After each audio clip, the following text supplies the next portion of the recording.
What's up, G Show Land, and welcome to another episode of the G Show Podcast. I am G1, and finally, we are back with the Geek Out, episode 28. It's been a long time since we've been on the air doing a Geek Out. I apologize for that. I moved in September into October, so we didn't get a chance to do the horror podcast like I wanted to because I was in transit at the time. So here I am right now in G Show Studios, which is not done yet, but it will be soon, and I mean by like sometimes next year, soon. So yeah, here we are. Joining me once again, the gang's all here, ladies and gentlemen. This is big time. The gang's all here. Joining me, as always, my right hand on the G Show, Mr. Matt. What's going on, my brother? Well, listen, always I was a good part of the reason why we missed a bunch of stuff last month, but glad to be back. I was trying to give him the benefit of the doubt, folks, but he's a man of honor. Also joining us in a little bit of freezing conditions over there in New York City, we got my boy C. Monty. Chris, it's been a long time. I missed you, brother. How the fuck it's going? All right. There you go. Simple to the point. Just like that. Just like that. That's the New York answer right there. There it is. All right, I was settled in. I've got my Mountain Dew Holiday Brew. It's pretty awesome. Diabetes in a cup. Let's get down to brass tacks. First things first, I want to just throw this out there. I have no plan of attack, no game plan today, so we're just running off the top of the head. You guys heard earlier this week, and I haven't followed up on anything, so I don't know if this was shot down, but earlier this week, shit came out saying that Disney was looking to buy some of 20th Century Fox, if not all of 20th Century Fox, which was kind of crazy. But the craziest part of all of this is they get the characters of the X-Men and the Fantastic Four to go under the Disney umbrella, which would mean they would go under the Marvel umbrella, which would mean we would get Wolverine and Captain America in a movie together. I almost shit my fucking pants when I seen this thing, because honestly, if we thought Disney was big enough, it's only getting bigger. This thing is legit monopoly, okay? There is no little guy with the little monocle. There's no collecting gold. This is Disney just taking over the world. And whether the world is flat or not, Disney is going to envelope it, and it is crazy. And I am excited. If that still is the case, again, I haven't followed up on anything, so I'm going to turn to you, G95. Matt, you've seen this news. The first thing that ran through your head. Monopolies are scary. I don't know. I don't think it's going to happen because like a few years ago they said they were going to buy all of Time Warner, and that didn't happen. And like as big of a media conglomerate as Disney is, they're still not like the biggest, or really even close to being the biggest. They're like pretty fucking big, but not like. Look up the company Alphabet. They're the ones that own Google, and they could buy and sell like 6 of Disney without even thinking about it. And yeah, anyway, I don't know. It would be cool to finally like get some Marvel banner, Fantastic Four and X-Men, but I'm not banking on it, and I don't care too much one way or the other if it happens or it doesn't. Gotcha. Well, I will say this. Disney is definitely the biggest entertainment monster in the biz. I mean, look what it has. It has Star Wars. It has the Marvel movies. They're making billion-dollar movies. They're taking their old animated properties and turning those into billion-dollar live-action features. Chris, you've seen this news. Is it still that way, or did they deny it now, like, let's say on Wednesday or Thursday? What's going on? There's a lot of back and forth and a lot of reports coming out. Most of the people who are reporting on this don't necessarily know what is and isn't happening. Some people are saying that they're in talks and the talks got stalled. Most people were saying the talks got stalled, and then like 1 or 2 outlets are saying that the talks are done and it's not happening. And then like a day or 2 later, it's like, oh no, the talks are still on the table. Pencils aren't down yet. They're still working it up. The thing is, from what I'm reading on this, Fox wants to rebrand. They want to get rid of their entertainment division and focus mostly on sports and news. So whether they sell off their entertainment branch or just like, we're just not making movies anymore altogether or whatever like that, and all the properties just kind of, and maybe, so like if that does happen, eventually the rights are going to lapse anyway, and it's going to give Marvel a chance to buy them all up and just take a little bit longer. If that's what's happening and what they're saying about what Fox wants to do is true. So there's like a lot of speculation on different people's parts, and a lot of what I'm saying is speculation because I'm reading through all the different things and trying to piece the stuff together myself. But it doesn't seem like if Fox is trying to offload the thing and make a little financial kickback off of rebranding and offload the entertainment division, it doesn't seem like any other company besides Disney is even interested in doing that right now. So chances are that if Fox does decide to sell, Disney is going to be the one that buys it. Because they're the only ones that are putting in a bid. So yeah, I mean, like I'm kind of excited for it. Like we've discussed on Facebook and everything like that, especially with people. Like I'm not necessarily as excited about the Marvel aspect of it as what it means for Star Wars. Right. As it getting the 20th Century Fox fanfare back in front of the credits. Yep. It would be amazing if like the final episode of the new trilogy, like episode 9, they work this deal out and like you go into the final like episode 9 and it come and the lights go down and you I would be so hyped if that happened. Yeah, I mean, it also would mean that Disney would gain the distribution rights of the original trilogy. Yeah. Fox still owns that. So while Lucas still kind of owns the original prints that have been unaltered, it might put Disney in a better bargaining position since they now own Lucasfilms and the distribution rights of the original trilogy as they exist now. It might put Disney in a better bargaining position to go to George Lucas and listen, let's just release the original cut on Blu-ray, the unaltered versions. So I'm excited about that prospect. It would change a lot of things. Like they'd have to retcon a lot of stuff. They'd have to recast the entire universe as we know it because it wouldn't make sense to bring in like someone like Michael Fassbender and James McAvoy as those characters because they already exist in a universe of X-Men that doesn't have the Avengers and doesn't have like all those characters, and you don't see the Avengers Tower and the New York City skyline and all that stuff like that.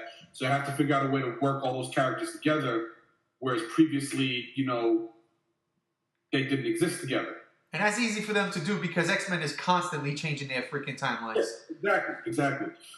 But, if they work the deal out within the next 2 years, there could always be something that comes out of, like, the Infinity War thing, because Infinity War 2 isn't going to come out until 2019. So if they sign into paper within the next year, they can make those alterations. Oh, the reality gem, like, Thanos used the reality gem, and now all the X-Men are here. Like, okay, I'm cool with that. Like, that's a satisfactory explanation for me. Absolutely. I love it. The main thing that I think is up in there and be complicated as Disney buys out is that because as a media company, they could, like, I was reading something, they could only own like one chain of networks. So they already own NBC. They wouldn't be able to absorb the Fox networks. So like then what becomes of that in that do they just take the properties that existed, the X-Men properties, and then fold them into like the Disney-owned networks like XD and ABC and all that stuff like that? Or do all those properties still remain with Fox? Because Fox would still own Fox networks in order to do their sports and their news. And all of those shows like Legion and all that stuff are absorbed into those networks. Man, what happens to Gotham? Exactly. So, yeah, that's another good question because, like, if Fox still owns Fox Networks, but they don't want to do the entertainment side of it, they might just cancel all those shows. Yeah, that's a possibility too. See if the WB picks that shit up and puts it on them, which we see what happened to Supergirl. Anyhow, very valid, great point you make there, Chris. A lot of things I do want to see. The fanfare definitely is one of them. Matt, what about you, man? You excited for any of this stuff if this thing comes to fruition? Um, I didn't know nearly as much about it as Chris did, so kind of jumping off of what he said, a little bit more knowledge now. I could see it being pretty cool. It'll be interesting to see what happens to, like, if Fox really is looking to get rid of their entertainment division, what would happen to stuff like Alien and Predator and those franchises, because I feel like Disney probably wouldn't want those or wouldn't do anything with them. So, yeah, I'm more curious about that than I am about X-Men or Fantastic Four. Yeah, I'm total agreement with that. Because, yeah, Deadpool. What do you do with Deadpool? Do you keep it a rated R? Does Disney have, like, do they use their Buena Vista branch? Do they, Exactly, because that's the other thing, too, is that people are saying, the Disney... But, like, Disney owns a bunch of subsidiary companies that they release stuff under all the time. Like, Disney owns Miramax. That's what I was going to say. I was like, I believe Disney owns... Miramax released rated R movies all the time. Kevin Smith, yeah. I'm not necessarily as threatened by the prospect of Disney now owning these franchises that are technically rated R and them saying, we only do family. Disney only does family-friendly stuff under the Disney brand. Like, if they're doing it under one of the subsidiary companies, like Miramax, or they could just invent a whole new thing. They could do, like, a Vertigo style. They could just create a whole new brand of, like, company to distribute these movies under. And say, yeah, we'll keep doing Predator, like where there's blood and guts and stuff like that, and people cursing. We just won't call it Disney. I wouldn't mind seeing Predator under the Miramax logo. I always enjoy Miramax movies, so I would not mind that at all. Oh, well. Like, imagine going to Disney Park. Because remember, when Disney came up with that Alien ride a few years ago that they wound up turning into Lilo and Stitch shit, that was originally supposed to be like Xenomorphs, but they couldn't really work out the rights for that, so they came up with their own. But imagine now if they redid that ride, and now that they own the 20th Century Fox, they can do the actual Xenomorphs. Imagine going to a Disney park, and there's now like Predator-themed stuff, and Xenomorph-themed stuff, and all this other stuff going on. It would definitely give Universal a run for its money, and don't forget that they are opening, or have opened Pandora down in Disney World. And Avatar is under the 20th Century Fox brand. So that'd be amazing too, And so don't forget, you got Star Wars theme park coming out in a couple of years. You got Pandora opened up already, or opening up in Disney World, Florida. You get the rights to these films, and listen, it's a huge conglomerate. It's a wonderful thing. I mean, honestly, really am looking forward to, if this happens, seeing how they fold in the X-Men and all those characters. And it works with the Infinity Gem, 100%. Because they needed to recast anyway in the Marvel Universe.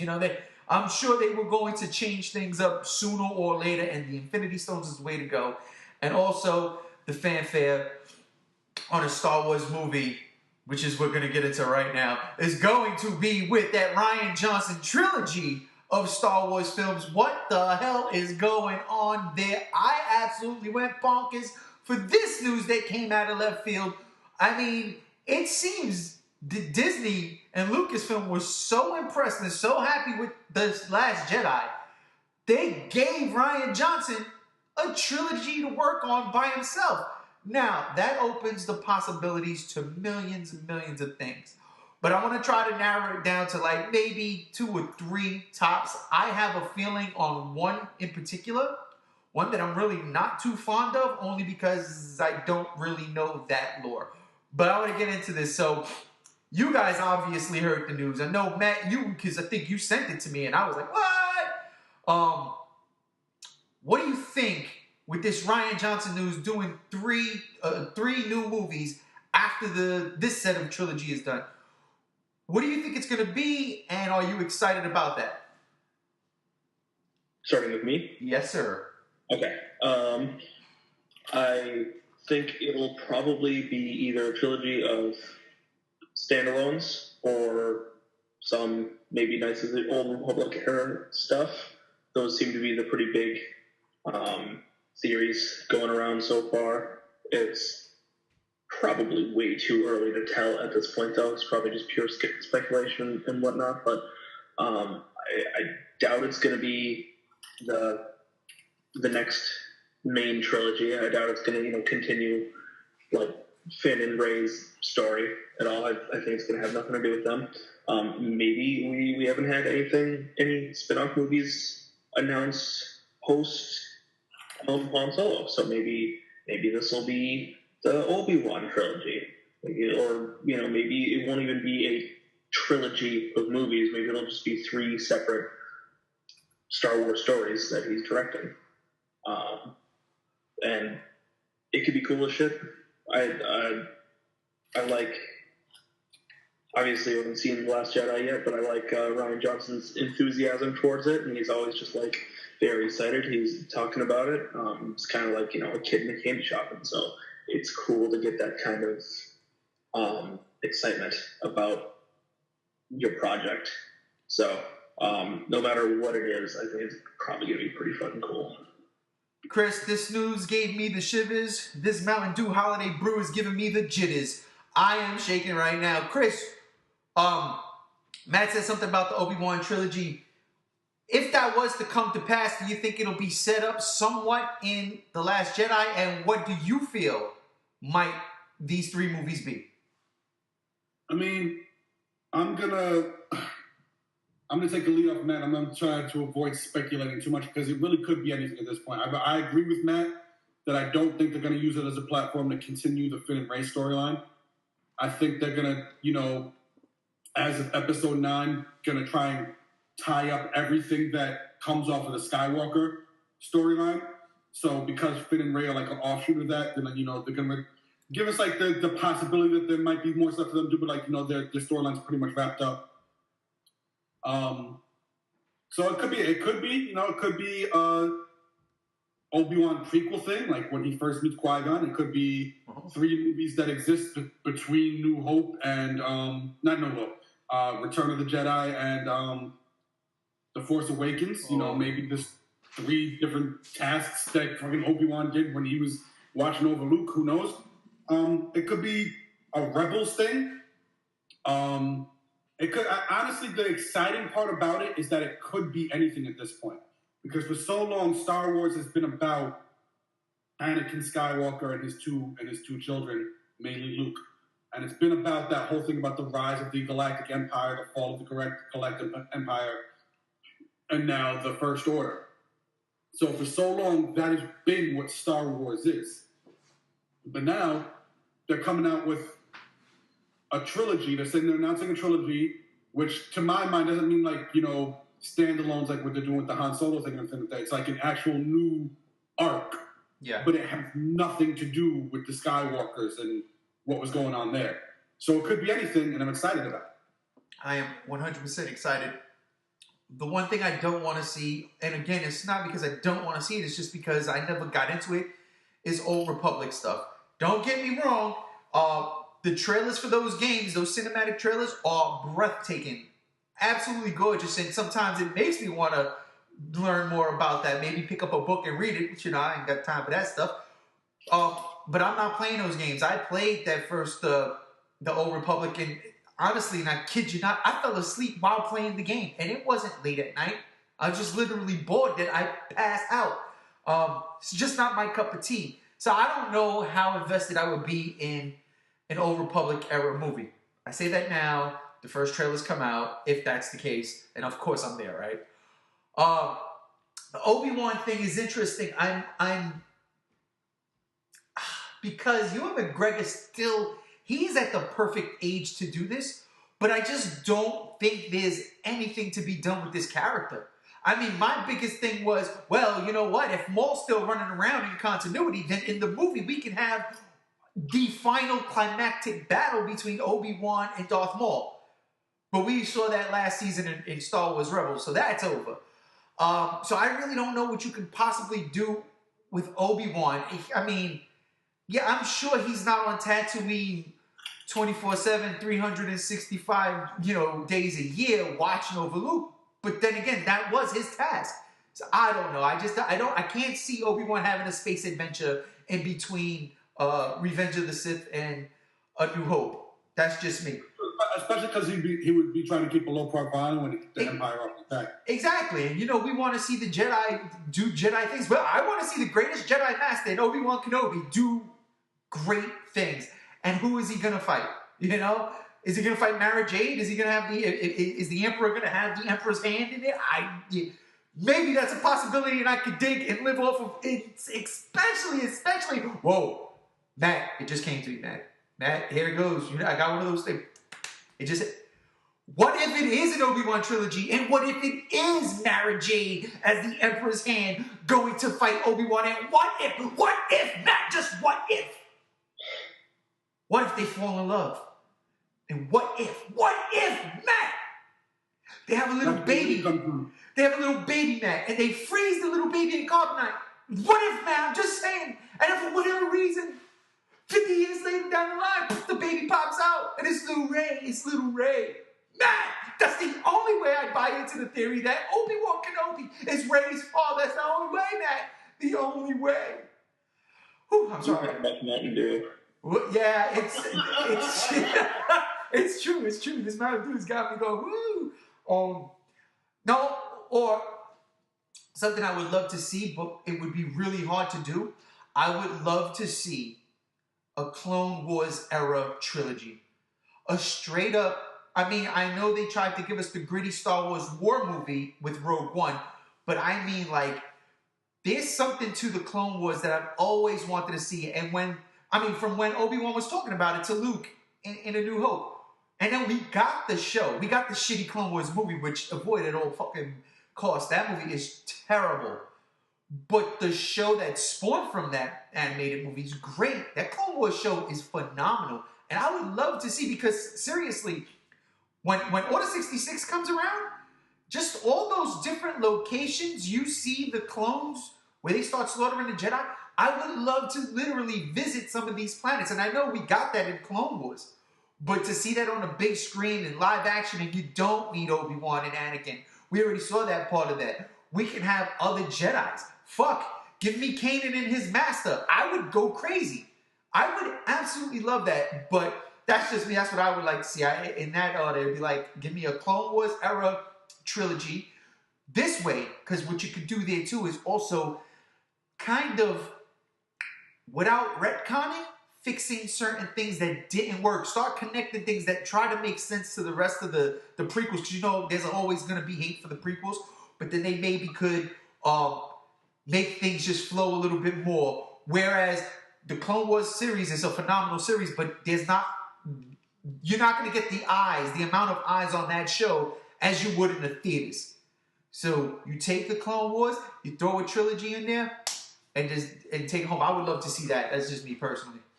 I'd like to see an Ahsoka trilogy. Hey, I'm with Ahsoka, man. What happened in the times between after she left the Jedi Order and when she showed back up in Rebels? I think like Obi-Wan, she has to be keeping. Well, no, not really. She don't have to keep a low profile because she went gray. Not for nothing. That's a great point.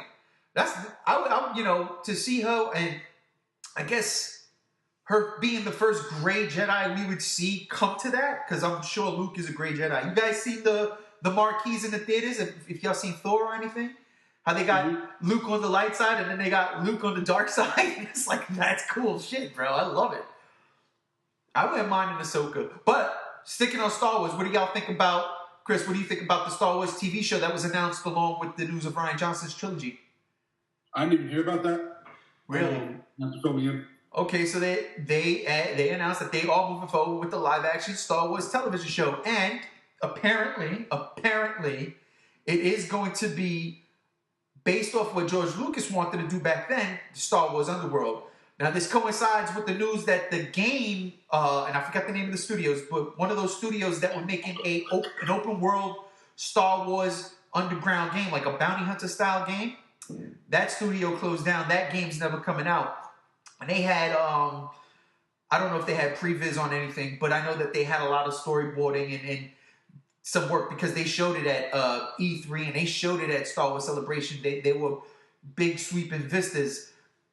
We're not getting that game, but maybe they can take elements from that game now, throw it into this TV show. And I'll be honest with you guys, I would love to see a Star Wars Underworld television show as opposed to a Boba Fett movie. You know what I mean? Like, you could throw Boba Fett in there. It's really not hard. You never see the dude's face, and you know what he looks like under the mask anyway. He's a clone, which I still hate. That needs to be retconned. But to take that aspect, throw it in, and again, not focus on Boba Fett, but he could pop up every now and then. But have this Star Wars Underworld television show, I'm down for it. But so you didn't know about that, Matt? What about you? You heard about this news? I did. I was 100% uninterested in Disney's streaming service, but it looks like I have to get it now. So, thanks, Disney. Yeah, boy, I tell you, that's something else. You know, it's crazy too. On off topic for a quick bit, I started watching Star Trek Discovery, and I'm like, fuck, I really need to get that CBS app thing because that first episode was dope. So yeah, kudos to Disney. If Disney keeps doing stuff like that, not only with Star Wars, but like, you guys remember when they had TV shows for like The Little Mermaid, cartoons for like The Little Mermaid, Timon and Pumbaa, Aladdin. They took their movies and then they turned them, they made little cartoon shows out of them. If Disney were to do that on the streaming service and take something like Moana, which I'm telling you right now, I watched it for the 4th time the other day. That movie is my favorite Disney movie, bar none. If they take something like Moana and give that a television show on that network, I mean, Jesus, it doesn't stop. It doesn't stop. Chris, will you be getting this Disney app if the Star Wars television show is on there? Probably. I mean, as of right now, I actually don't personally subscribe to any streaming services. Like, I use my sister's Netflix and HBO Go. I hear you. I'm not paying for any streaming services. So unless she cancels her subscriptions, like it's not like I'm adding Disney to a long queue of stuff that I already have. I'm just like, all right, this will be the one that I pay for, that I personally actually pay for. So I'm cool with it and everything. Yeah, and I'm interested because you're saying it's going to be like a Star Wars Underworld kind of thing, like Crime Saga kind of stuff. Yes. Now, because I would love to see like a Jabba the Hutt a la Tony Soprano, Sons of Anarchy kind of crime drama. That would be awesome. See like these sci-fi characters and that kind of crime drama. So like, you know, all these plotting and scheming things going on and how they take over different. That actually be kind of awesome. That I would really love that. Yeah. I'd absolutely subscribe to the streaming service simply because now, like, you know, most of the stuff is going over there anyway, with the exception of Daredevil, Jessica Jones, Luke Cage, Iron Fist, and so a lot of, and then, you know, I'm kind of going off top, but a lot of people have been speculating, what's going to happen to those properties? Nothing, because Netflix produces them. Yeah, like they have the distribution deal with Disney and everything like that, but like Netflix is actually putting up money for those shows. It's not like one of the things where it's like a licensing rights things where they license the other stuff from Disney, and then when that license expires, you know, you lose stuff like Doctor Strange and everything like that. That's what's going to happen. They're going to be pulling all their Disney produced stuff and their, you know, Marvel produced stuff, but Netflix actually produces the Defender series of the Punisher, so they still have the right to continue airing it on their thing. Gotcha.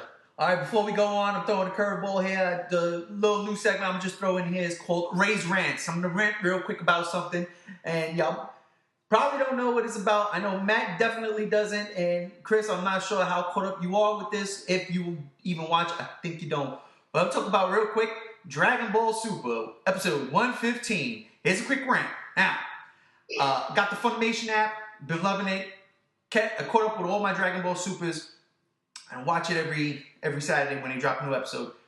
I'm watching the damn episode today, and spoiler alert for those who don't know, but Goku has a new form. He could go to Super Saiyan God Blue, okay? That means he goes Super Saiyan, his hair and his eyes, they turn blue. It's all cool, it's good, it's great, it's wonderful. He's not the only one that can do it, though. Vegeta can do it. So boom. In this episode, Goku is fighting Saiyans from another universe, Universe 6 to be exact, 2 females who have merged. They fused using the Bataras Chris, you remember that, the little earrings from back in Dragon Ball Z days.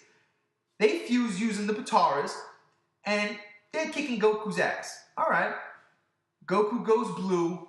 Everybody around Goku is like, oh my God, he goes blue. He went blue. Oh my God. And I'm sitting here and I'm saying to myself, wait a minute. Vegeta's been blue for 3 episodes. What the fuck? Like, it doesn't make sense. It drives me crazy. And, you know, I understand Goku is the star of the show. I love Goku. I take nothing away from him. Vegeta is my favorite character. But I just have to rant a bit because I'm just... It makes no sense in a storytelling perspective. This is not the first time he's done it. Hell, this is not the first time he went blue in this saga, in this tournament that they're having in this particular arc. And it just drives me insane when they all get excited or shocked that he went blue. Yet there's Vegeta fighting in the blue form. I'm lost. I don't know. Japan, help me out here. What are y'all doing? Why? What is the reason? What is the reason? And it also seems, and this is one of the things that's not turning me off, but making me angry. It also seems that they constantly have someone struggle or get stronger and get... You still have the most baddest motherfucker sitting in the corner meditating. I don't understand how these cliffhanger endings is to just get it over with. Goku's stronger than this person, knock him off. This person, knock him off. Knock him. Just get rid of them. Just get rid of them. It makes no sense. They're doing something they said they weren't going to do when Super was announced. They're dragging out these fights again. And this is what turns off a lot of the people. And this is where the fandom gets attacked, because they're going back to that Dragon Ball Z formula where they sit there and power up for 55 minutes. Come on, man. Let's get it together. And Rant. I'm sorry, guys. I just had to throw it out there. I was watching it 4 o'clock this morning, like, why is this going on? Come on, man. Fuck. Well, I just want to remark, I know, you guys are going to be, a lot of people are going to be listening to the podcast. You're not going to be, we do this through Google Hangouts, so we all see each other on the screen. I just want to remark on how as soon as Ray mentioned Dragon Ball Super, Matt let out like the biggest yawn of all time. Right there with you, bud. Did I? I said, everyone who's been trying to get me into Super, I said, listen, there's Dragon Ball, there's Dragon Ball Z, and that's it for me. She doesn't exist. I've seen bits and pieces of Super. I'm not interested at all. I'm telling you right now, I'm gonna send you for Christmas. I'm gonna send you just the best episodes. Just the best episodes. There's some really good ones. But yeah, I just had to rant on that. I'm sure next week it'll fix itself and I don't have to worry about it. One quick thing I do want to throw out, something I saw yesterday that I was completely caught off guard with, shocked and amazed all at once. I am very happy. Injustice 2 has a DLC coming out. Their Fighter Pack 3, it has the Atom, it has the Enchantress, and holy motherfucker, it has the Teenage Mutant Ninja Turtles. Time out! Are you kidding me?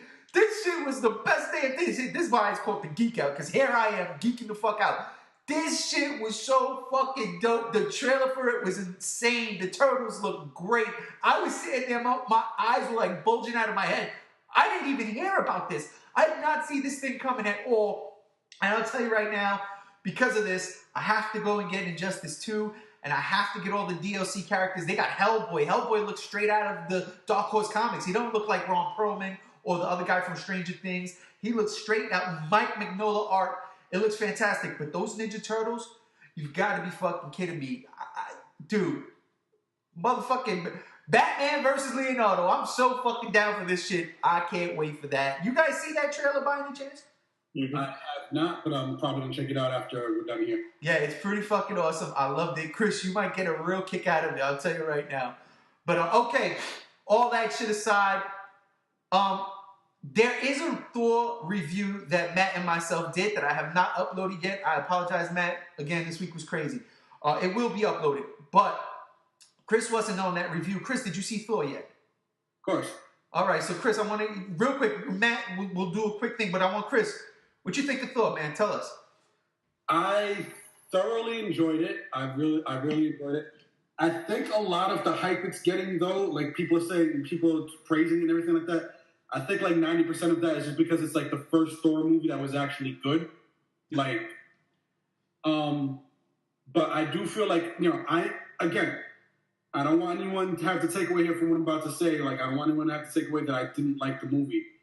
but there are nitpicks. You know, I think it did rely too heavily on humor. It leaned too hard on humor. It was trying to be like Thor via Guardians of the Galaxy. I've never perceived Thor in like any of the comics or anything like that to be like this dunderhead kind of like muscle Jim Bro kind of guy like that. Sure, he's had a few fish out of water moments, but he was never like this goofy kind of guy. So I think they kind of relied too heavily on the humor there. I felt the ending was a bit anticlimactic. I loved the fight scene when Thor's power was unleashed and he was fighting against Hela, and you were seeing like this big kind of like clash of the Titans, kind of like two of Odin's most powerful children coming at each other. But then, like, the way that the situation got resolved, I was just kind of like, that's it? Like, it didn't really feel like, you know, everyone loves when you have the moment with, like, the big bad villain who's, like, been just slaying everything. And, like, there's been nothing they can do to stop it. And then finally that villain gets their comeuppance, and there's, like, this big epic moment, and you just, like, yes, that's fucking right. You got it. Yeah. There was no moment like that for this movie. And Hela was such an amazing villain in the sense of, like, how OP she was, and that, like, there was nothing that anyone could do to stop her. Like, even Odin, like, was just, like, struggling to keep her at bay. So, like, it didn't feel like this big epic moment when she was finally defeated. It felt kind of anticlimactic. So that was an issue for me. And again, like I said, just the humor of it, I think they went too heavy on it. And, you know, this is something that I've kind of started realizing about Marvel movies in general, that when I watched this video essay about it, when they were talking about that, like, and as much as I love the Marvel movies, I'm coming now to realize that is a fault within the movies, is they don't let characters have any kind of, like, emotional moments without it being immediately tied to a joke that kind of, like, undercuts the depth of what just happened. So there was a lot of that in Thor. Yeah. Like, you know, you have, like, this big, like, for instance, the clip that got released online, you have to, like, when Thor and Loki are in the elevator, and they have this big moment where, like, Thor's like, you know, Loki, I thought the world of you. Like, you were my brother. I loved you.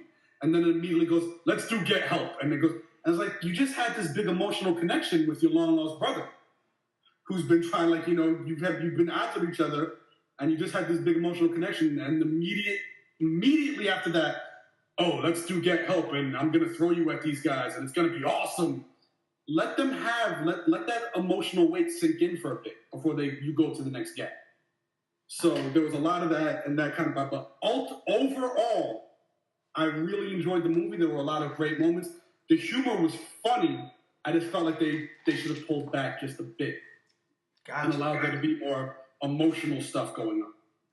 Oh wow. Super echo. All right. I agree, especially with the moments you were talking about, the heartfelt moments. I think it worked with Hulk. Hulk had a moment. Hulk had a moment in there when they were like, you're the stupid Avenger, and things kind of like it hit home and sunk in with Hulk. Hulk stole the show. Matt, real quick, you want to ape off anything Chris said there? I mean, he's pretty in line with what we said last week, actually. Like, almost to a T. I think Chris touched on the more emotional bits more than we did. But yeah, like the over-reliance on comedy, kind of the underwhelming ending. It's all stuff we were talking about too and criticizing. Yeah, I think Chris hacked into my computer. I don't know how, and listened to that podcast before it was uploaded, because it's pretty much spot on. For what we were saying. Chris, if you had to give it a score, what would your score be out of 10?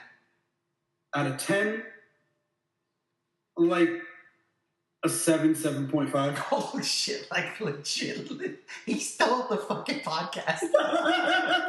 He stole it. That's pretty much what we gave it. All right. So there you have it. Look, by no means. I like the Hulk moments though. Like, I did like the little, like towards the end when, you know, they've spoilers for those who haven't seen it yet. You know, but yeah, like when they release Surtur to like weaken Hela's power by destroying Asgard or whatever like that, and like Hulk immediately comes up and starts punching Surtur, and like when Thor's like, Hulk, for once in your life, don't smash, and Hulk looks at him, but giant monster. Like, I love that. I love that moment. I love like the Hulk comedy. You know, it made a lot of sense because like, you know, he kind of has like that underdeveloped kind of, you know, like almost like a 5-year-old kind of thing, or like, you know, 10-year-old. So that was funny, but those moments worked me. But like again, I just wish they had kind of pulled back from some of the humor a bit. Here's my and I wish they had done more with Valkyrie? With the Valkyries, like touched on her emotional stuff a little bit more, because that's a devastating fucking thing to watch your entire squadron die and you're like the only survivor. Serious. Well, here's my thought on this, is that they're giving us all of these beats now because it's about to get hella fucking dark. It's going to get dark when after Black Panther comes out, which I think Black Panther is going to be a little bit more lighthearted than it shows in the trailers. But after that, once Infinity War hits, all bets are off. Everybody's getting fucking murked. But that's that. I had a chance real quick. I'll throw this in here too, because fuck it, why not? I had a chance to go see Murder on the Orient Express yesterday.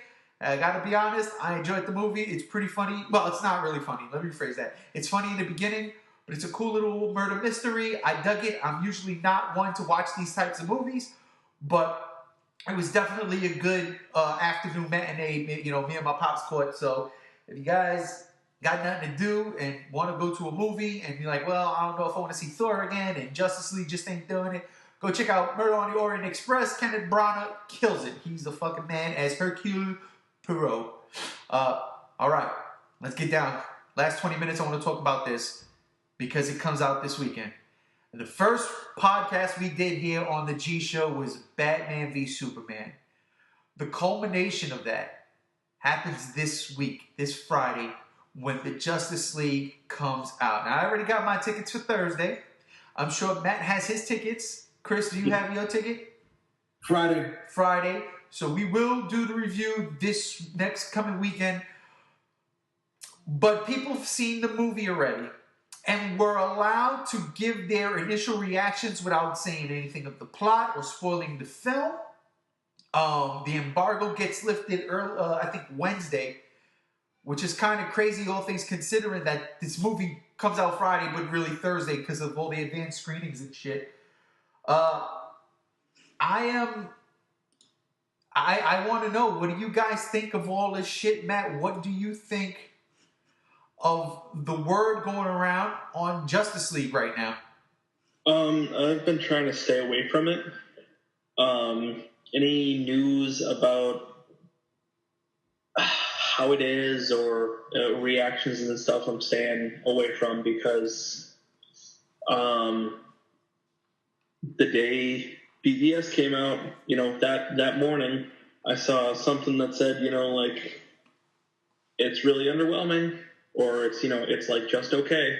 And I kind of went into the theater with that in mind, like, oh, people think it's just okay, and it was just okay.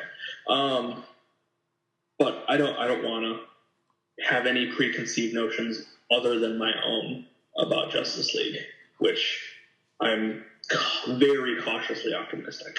Okay, that's what I was going to ask you next. You're cautiously optimistic. I mean, I think that's where I'm at right now too, because I want this movie to succeed, but the track record we have is Man of Steel and Wonder Woman. Okay, that's honestly, and then that's in no particular order. I really do love Man of Steel, and I really do love Wonder Woman. So they're just like 1 and 2 either way. And then I'd say Suicide Squad and then BVS. And I literally mean like way down below. You know what I mean? Like those are placeholders sitting. They're placeholders right now for 3 and 4, but they deserve to be at like 9 and 10. You know what I'm saying? Well, maybe not Suicide Squad. For the most part, I do get a kick out of that movie. So I too am cautiously optimistic. I'm so worried because of Batman, Superman. Like, my heart was broken after that movie. I wanted that movie to be good, and I didn't get a good movie. And the extended cut is better. And the more times I watch it, the more I do appreciate the movie. But it's nowhere near Man of Steel, and definitely nowhere near Wonder Woman. That being said, these initial reactions were for the most part positive. And I, like, literally, there was a higher percentage of positive than there were negative. I think I only read like maybe 2 or 3 negatives out of, I think, 20 reactions. But then again, that's not everybody. You know what I'm saying? So I'm going into it like that. I'm like, okay. Now, again, one of the things I was worried about is the whole Joss Whedon situation. I love Joss Whedon. He does no wrong in my book. Except for killing Walsh and Serenity. Fuck, that sucks. But anyhow, I don't want this to be a quippy movie. That's his style. That's his staple, you know? And just from the trailers, it seems like it might be quippy. Also, my biggest concern, and this is not going by what I've seen as far as these little reactions go. It's nothing like that. Just by going from the trailers, that final battle looks to be everything we've seen in the trailers. And I know you like to stay away from trailers, but I don't think you stood away from the Justice League ones.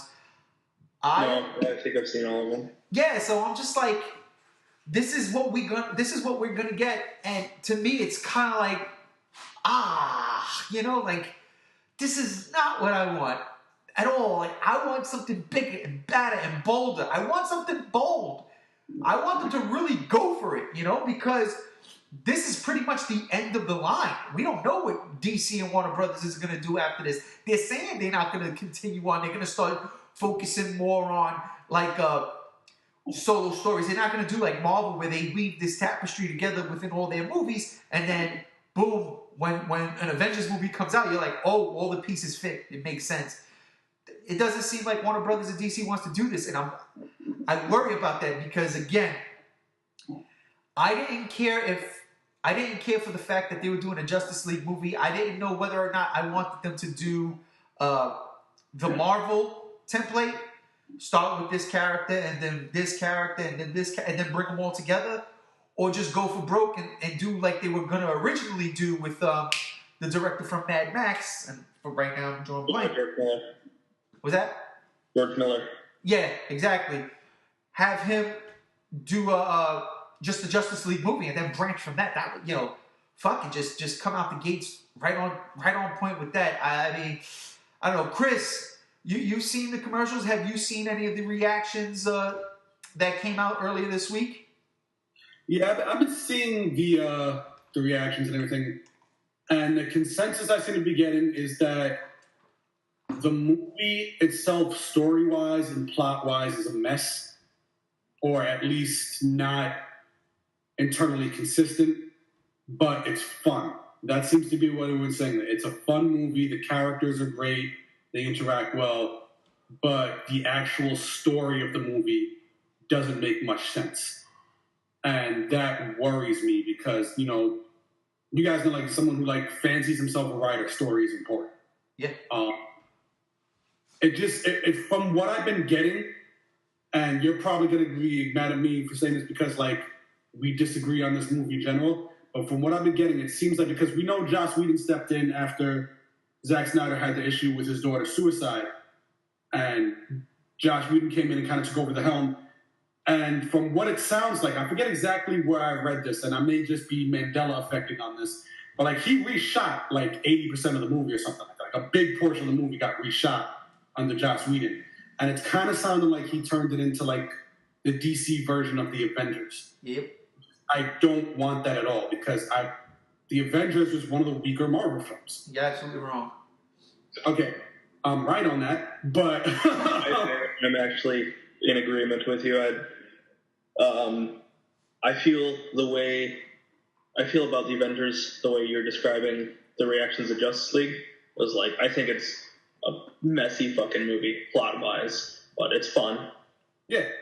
Yeah, anyway. I'm not going to argue that point. Like Avengers, again, I'm not trying to give anyone the impression that I hated the Avengers or that I thought it was a terrible movie. I did have fun watching it, but it is kind of a mess of a movie. And Age of Ultron was kind of the same way.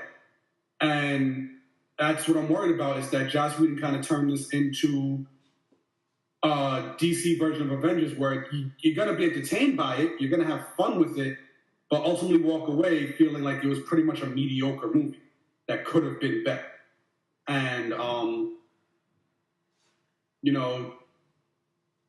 which, as for DC, is not a terrible thing, because their track record right now is so bad that a mediocre movie is actually great by comparison to everything else. With the exception of Wonder Woman, which was pretty much a great movie on its own. But yeah, so like we'll see when it comes out. I'll probably walk out of it feeling the same way that I did about Thor. I enjoyed it, had a great time watching it, but there were things where I would be kind of like, they should have worked harder on this part. So it's my understanding that it seems like the amount of stuff that Joss Whedon reshot is kind of up for debate. Like some people saying it's only, like he retooled the ending, and other people saying he, like you mentioned, he reshot like a good chunk of the movie. But I think he must have reshot like less than 40% of the movie because of the whole like Directors Guild thing. I think the rules are like if a director comes in and reshoots like at least 40% of the movie, they have to get a co-director credit, which it still just says that Justice League was directed by Zack Snyder. So I don't know. That's my 2 cents on it. I think he is embellished greatly how much he reshot, but who's to say what he shot wasn't vitally important to the movie? Yeah. And like I openly admit that, like again, like I said, I could be Mandela affecting and just like think that I read somewhere that it was 80% of the movie, and I could be completely wrong about that. But yeah, well, it's one of those things where we're gonna have to see. I tell you what they should have done. They really should have went this route. They should have not have made Justice League. What they should have done was made Suicide Squad 2. Put a couple of stronger characters in there, added Deathstroke, and then fuck the Justice League movie, made Justice League versus Suicide Squad, because now it's completely different. See, what the problem with these team-up movies is, okay? And aside from the first Avengers movie, which is a top-notch masterpiece, I don't care what these two knuckleheads say, it's a goddamn master, it's the best comic book movie ever made. Fuck y'all. But the problem with these... Good shit, Chris. Fuck you. The problem with these movies is this. You've got all of these amazing characters, right? These heroes, all of them. Justice League, Avengers, and they're all fighting the same thing. Some kind of a drone, some kind of a robot, but they're the constant. You had the Chitauri. They all looked alike. They all fought alike. Then you had the Ultrons. They were the same thing. And now you have the Parademons. That's it. And then there's a big bad, with the exception of the first Avengers. Well, Loki. Loki was the big bad, but, what they need to do, and this is why I can't wait to see what Infinity War does, because now you've got the whole entire Marvel roster fighting Thanos. That's crazy. I don't know how they're going to pull it off, but we'll see. It's just them versus Thanos in the Black Order, so you got like... All right, the Black Order. Yes, I forgot about that. But it's not like a whole like fucking platoon of faceless goons that they got to go. Right. It's like... It takes the entire Marvel roster as we know it so far to take on like these 4 or 5 people. Right, and that's what Justice League could have done or should have done. They should have. You don't necessarily have to establish certain characters. For instance, there's no fucking way any person over the age of 13 doesn't know at least 2 or 3 of Batman's villains. No way. 0 over the age of 13, right? And if you want, you can even take someone like Ra's al Ghul. My point is this. What they needed to do was have a straight-up Justice League versus, well, I said Suicide Squad, or you could take it to the Legion of Doom. have them face off against their counterparts. And I don't mean Batman fighting the Joker, but Batman fighting Deathstroke is something I would love to see on television. Or not on television, on the big screen. Superman fighting Lex and maybe Lex's suit. Or if not that, Brainiac. Maybe Brainiac comes down and is doing the whole fucking thing. But they should have their villains fighting each other. Instead of doing it, all right, well, here's the Flash movie. And the Flash movie is going to fight Captain Boomerang. No, but have Flash fight Captain Boomerang in the Justice League movie. It could be over quick. It could spread out because you have all these other fighters doing their own thing. God damn, that's the fucking movie I want to see. You know what I'm saying? The same thing. Like Aquaman versus Black Manta. Yes, please. We're going to get that in the movie, Aquaman proper. But could you imagine if Black Manta was in the Justice League movie along with Solomon Grundy, you know, or Gorilla Grodd, you know, Deathstroke? Fuck you have Deathstroke and like the Scarecrow or Ra's al Ghul. Like I said, just having the Legion of Doom is such a great fucking concept, and to not utilize that, instead to have parademons and do basically what Marvel's already done with Thanos, except it's Darkseid, you know? It's cool, but it's not. It's something we've seen already, and that's my biggest problem. Because you can, if you wanted to be different, be completely different. Give us the heroes versus the villains, not the heroes versus a bunch of nobodies. And I think that would have been interesting and a better version, a better way to. And yes, the budget might be bloated, and they haven't really gotten back the returns they wanted, with the exception of Wonder Woman. And I guess Superman, Batman, but even then, they wanted to break $1 billion. You know that was supposed to break $1 billion theatrically. That's supposed to make like $500 million in the States alone. And we've seen what happened there. But that's just the movie I would have rather have seen, because it would have been different from what the Avengers has done twice already. And Joss Whedon, however much he directed, is a co-director in this film. And the trailers it shows the Avengers. That's what it shows. And that's what fucking worries me. That's what pisses me off. And I'm sure I'm going to enjoy this movie. Because for the most part, the last two DC movies had me with a smile on my face. Especially the last one being Wonder Woman. Super grim. But, yeah, anyhow, you guys want to shoot the shit, shoot me down with that? Go ahead, Nev. I just hope it's good overall. Like, I don't want to try to compare it to Marvel, even though the comparisons are inevitable. But I just hope it's good. Not only inevitable, but in the trailers. Yeah. I mean, it's hard not. Again, I agree with Matt, but like it's hard not to compare it to what's going on with Marvel, in the sense of like you see the trailers, it resembles the Avengers so much, like structurally, the way the characters are. So it's hard not to draw that comparison. Right. I guess the only thing that got going for them, even though Nick Fury had the Avengers Initiative, Iron Man and Cap kind of not, you know, but Thor coming into play in Iron Man versus Thor, like, I don't think there's going to be any of that in this movie. Unless Batman versus Aquaman. I don't know. But yeah, anyhow, that movie comes out this week. We will have way more in-depth with our thoughts next weekend, because we will review the shit out of that movie for good. But I hope they get together before we lose Gal Gadot as Wonder Woman. What was that? I just hope they get it together before we lose Gal Gadot as Wonder Woman. I agree. I don't think she's going anywhere. I honestly think she likes that character. And if Warner Brothers is smart, they know they got a gold mine with that team.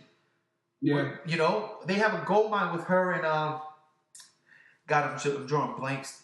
Damn you, Mountain. I think what I was thinking. I think we all agree here that Brett Ratner's career is pretty much over at this point. Okay, wait. Okay, real quick before we go.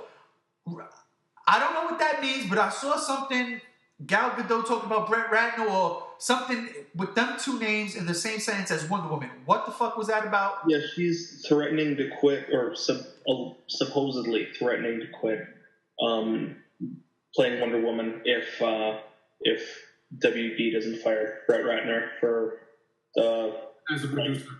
Yeah. Would Brett Ratner but from what I've also read is that, like, that's a statement from an insider source. It's not actually coming from Gal Gadot. So it's like it's just a rumor at this point.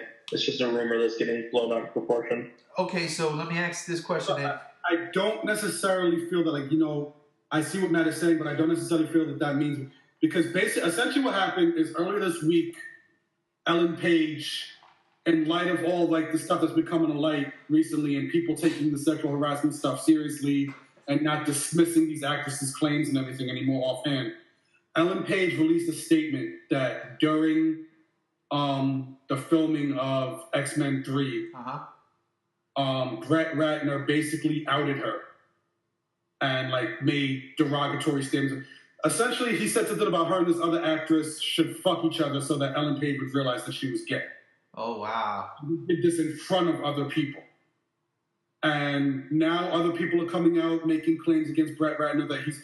And look, anyone who follows like Hollywood as closely as like, say, you and me, we've heard the rumors about Brett Ratner probably, or you've probably heard them as well. Brett Ratner is pretty much a piece of shit. Yeah. Nobody likes him. But now more and more stuff is coming to light about him being like, the thing that he did with Ellen Page, making inappropriate comments about other actresses and stuff like that. So in light of that, supposedly a statement came out of Gal Gadot's camp that she would not continue to work on Wonder Woman if Brett Ratner was still listed as a producer, like if he was still allowed to be attached to the movie in any way. Wow. So, yeah, what Matt is saying is true, that it's like an insider source and everything like that, but I'm not necessarily taking that as a statement of saying like, oh, unless it's from Gal Gadot's mouth exclusive. I think it probably is true. I think Gal Gadot probably is like, in light of everything that's happening, she doesn't want her brand associated with Ratner in any way. And I think that what you were saying before is true. Like, the studio's gonna realize that the money they can make off of this franchise is way more important than continuing to do with Ratner, who's pretty much washed up at this point anyway. He hasn't done anything relevant in like the last maybe 5 years. So I really do think that Ratner's pretty much done in Hollywood at this point. Coming soon, Rush Hour 4. Oh, boy. Yeah, I think even if that comes to light, I think they're going to be like, maybe we don't get Ratner involved in this. Man, listen, the Hollywood situation is a very touchy subject, and I don't mean that in a bad way. I mean, it's good to see these claims being taken seriously, but it's very worrisome. There's a lot of stuff, and now, there's going to be a lot of things coming to light with a lot of it. I saw something, I think, yesterday or this morning with Tom Hanks' name, and I'm like, oh, come on, I like Tom Hanks. Oh, I think that was just a meme. Yeah, that was a parody thing, like from the Onion, saying like, actors come forward to confirm that Tom Hanks is really just a nice guy. Like, they accuse Tom Cruise of Tom Hanks of being too nice or something like that. Yeah. You see how far out of the loop I was, man. This month has been a crazy, crazy, crazy month, and I promise we'll get around to doing those horror things again. I don't care. Let's take December and just make it the horror month. It seems like December wants to encroach on Halloween all the time. Let's just fucking flip it here at the G Show, right? Let's just I got no problem with that. Yeah, let's just kill Christmas with Halloween shit. Let's do it. We're gonna do that. So we're gonna get that to you guys. I want to thank you fuckers for joining me today, man. I appreciate it. I miss you guys. It's been a long month, but we're back. We're back on the air. Chris, man, thank you. Of course. Have a fucking blast, bro. Good to hear you and see you again. Matt, thank you. Of course. Good to be back. Yes, sir. It is good to be back. And ladies and... Uh-oh. Without you, my friend. Oh, shit. Get out of here. In other news, Tyrese is threatening to leave the Fast and the Furious franchise if Thor Dwayne The Rock Johnson stays on. Oh, my God. Goodbye, Tyrese. He changed his tune on that real quick. What was that? He changed his tune on that real quick. Like 3 days after that statement was made, like, no, still, I feel like he said that, and the studio was just like, okay, peace. And he's like, no, I didn't mean it. I didn't mean it. Like, I was just saying, like, maybe we could talk it out. Like, this just in, Dwayne The Rock Johnson tells Warner Brothers he will not play Black Adam if Tyrese Gibson is John Stewart Green Lantern. It's over. All right, listen, speaking of over, it is over. Guys, thank you very much for joining us. Ladies and gentlemen out there in G-Show Land, thank you for listening to us. We will be back next week with the Justice League review. Full spoilers, giving you the warning right now. I am G1. This is the Geek Out, episode 28. We're out of here. Peace.